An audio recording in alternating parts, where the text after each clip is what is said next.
हम सभी जानते हैं साइंस आज की दुनिया में काफी आगे है। हमारा झंडा चांद पर लहरा रहा है। साइंस ने अनगिनत तरक्की हासिल की है और उसी तरक्कियों में से एक तरक्की हमारे एटमॉस्फेयर के बारे में जानकारी हासिल करना भी शामिल है।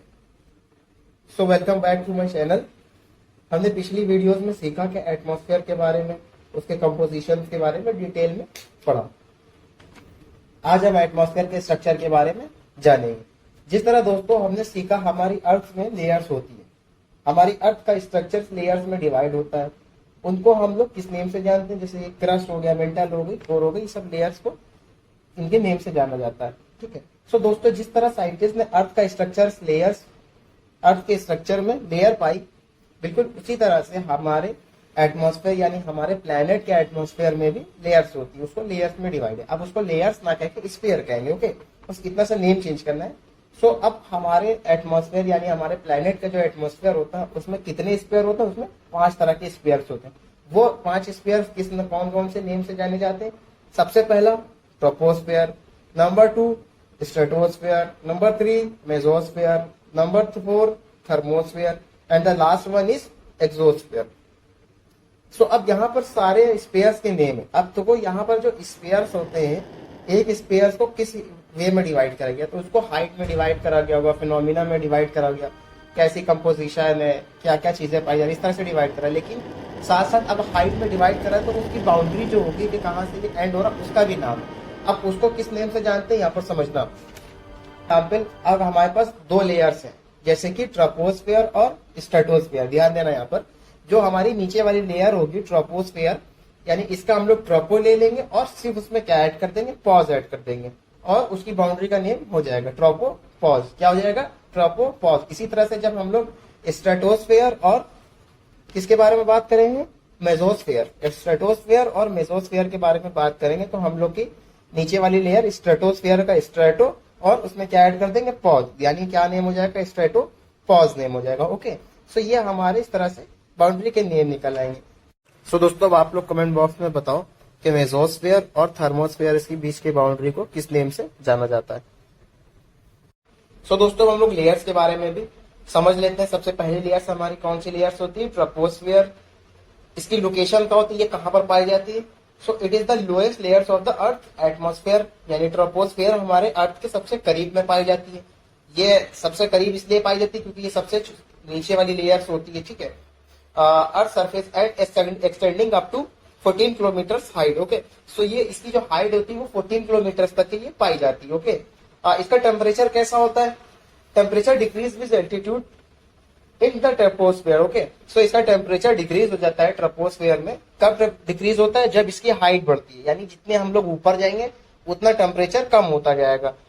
ठीक है। एक एवरेज क्या होता है कि 6.5 डिग्री कम हो जाता है जब हम लोग 1 किलोमीटर ऊपर हाइट में चले जाते हैं ट्रोपोस्फेयर में, as compare to earth surface. Earth surface पे टेम्परेचर बहुत ज्यादा होता है क्योंकि हीट पड़ रही होती है। हीट का जितना भी आइसोलेशन हो रहा होता है, सोलर रेडिएशन आ रही होती है, वो सब एब्जॉर्ब कर लेता है, हमारी अर्थ एब्जॉर्ब कर लेती है। इसलिए जो हमारे अर्थ के पास करीबी होता है वहां पर टेम्परेचर ज्यादा होता है, हीट करता है। ओके, वेदर फिनोमिना इसका कैसा होता है? Weather phenomena almost all the events occurs in the troposphere, यानी सारे जितने भी फिनोमिना यानी जितना भी इवेंट्स होते हैं, इवेंट्स मतलब जितना भी जैसे कि क्लाउड्स बनना हो गया, रेन हो गई, स्नो हो गई, थंडर स्टॉर्म आना हो गई, ये सब जितने भी एटमॉस्फेरिक एक्टिविटीज होती है ये सब इसमें ज्यादा होती है। किसमें? ट्रोपोस्फेयर में। वो ज्यादा क्यों होती है? क्योंकि यहाँ पर वाटर वेपर्स प्रेजेंट होती है, कंडेंसेशन होता है। ठीक है, ये सब चीजें जब होती है तो ये हमारा एटमॉस्फेयर कहाँ? ट्रोपोस्फेयर में, हाई एल्टीट्यूड पे जाने बाद, क्योंकि यहाँ पर ठंडा, अभी मैंने बताया कि टेम्परेचर कम हो जाता है, तो टेम्परेचर जब ठंडा हो जाता है तो ये सब जब बारिश का पानी ऊपर, वो बारिश का पानी आता है और वेपर्स में कन्वर्ट होकर ऊपर जाता है तो वो क्लाउड बन जाते हैं, धीरे धीरे कंडेंसेशन हो जाता है। उसके बाद इसकी एयर कैसे कंपोजिशन होती है, इसकी एयर का कंपोजिशन कैसा होता है ट्रोपोस्फेयर की। Okay, so composition of air troposphere including nitrogen, oxygen, water vapours and trace amounts of other gases. So इसमें क्या पाया जाता है? इसमें इसका कंपोजिशन होता है, इसमें ऑक्सीजन भी होता है, इसमें नाइट्रोजन भी होता है, इसमें वाटर वेपर्स भी पाए जाते हैं और थोड़ी सी अदर्स अमाउंट की गैसेस भी पाई जाती हैं। ओके, सो ये इसका हो गया। इसकी बाउंड्री को हम लोग किस नेम से जानते हैं? जैसे कि अभी हम लोग ने पढ़ा, इसकी बाउंड्री को हम लोग ट्रोपोपॉज के नेम से जानते हैं। ओके, सो ये तो हमारा हो गया ट्रोपोस्फेयर।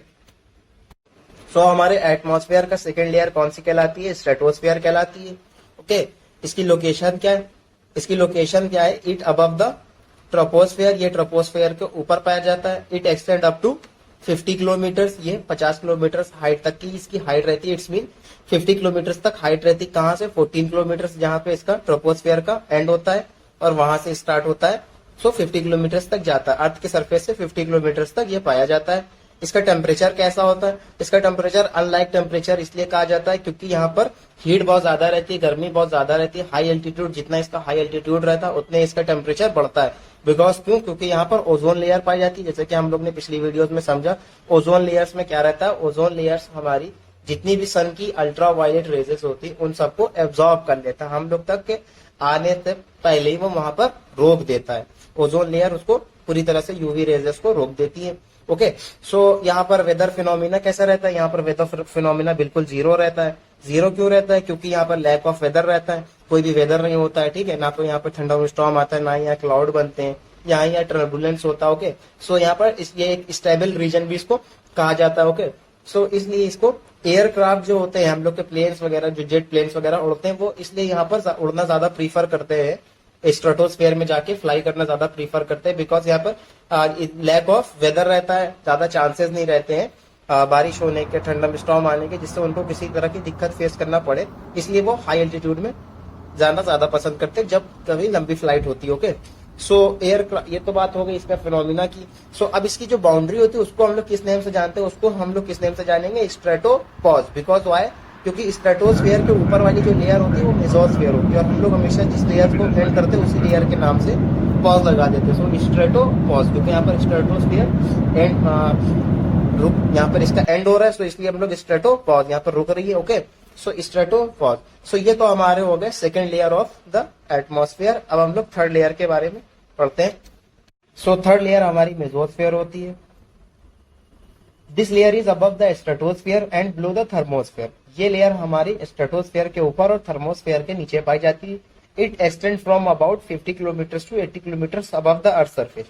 ये कितनी, इसकी हाइट कितनी होती है? अर्थ सरफेस से 50 किलोमीटर से लेके 80 किलोमीटर के बीच में पाई जाती है।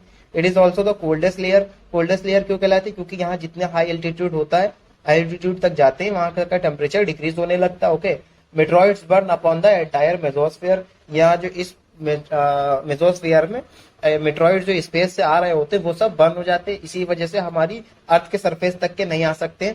ये हमारी बहुत हेल्प करती इस मेट्रॉइड्स को रोकने में। Temperature of this layer is -85 degree to 120 degree Fahrenheit. Okay, so यहाँ का टेम्परेचर कैसा होता है? -185 डिग्री, -85 डिग्री से लेके 120 डिग्री फ़ारेनहाइट तक के ड्रॉप कर सकता है। ओके, सो इसकी जो बाउंड्री होगी उसको हम लोग किस नेम से जानेंगे? Mesopause. Okay, so this is the third layer. अब हम लोग किस लेयर के बारे में जानेंगे? अब हम लोग की कौन सी लेयर है? अब हम लोग की लेयर है thermosphere. Okay, it extend from 80 kilometre to 400 kilometre above the earth surface. ये हमारी अब अर्थ सरफेस से 80 किलोमीटर से लेके 400 किलोमीटर तक पाई जाती है। Temperature increase with increasing height. Okay, इसका टेम्परेचर बढ़ जाता है जब इसकी हाइट बढ़ती है। ओके, सो जितना हम लोग हाई एल्टीट्यूड में जाएंगे इसका टेम्परेचर भी हाई हो जाएगा। Ionosphere is a part of this layers. Ionosphere भी इसका पार्ट माना गया। Okay, most of the space station orbits in this layers.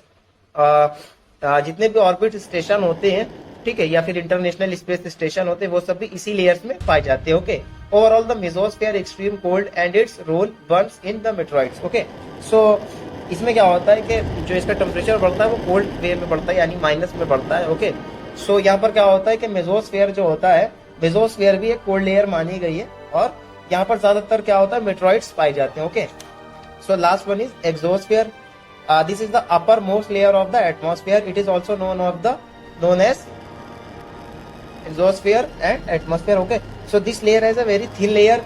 क्योंकि ये लेयर काफी थिन लेयर होती है। ओके, सो अपर लेयर इसलिए कहा गया क्योंकि ये सबसे ऊपर है। अंडरस्टैंड?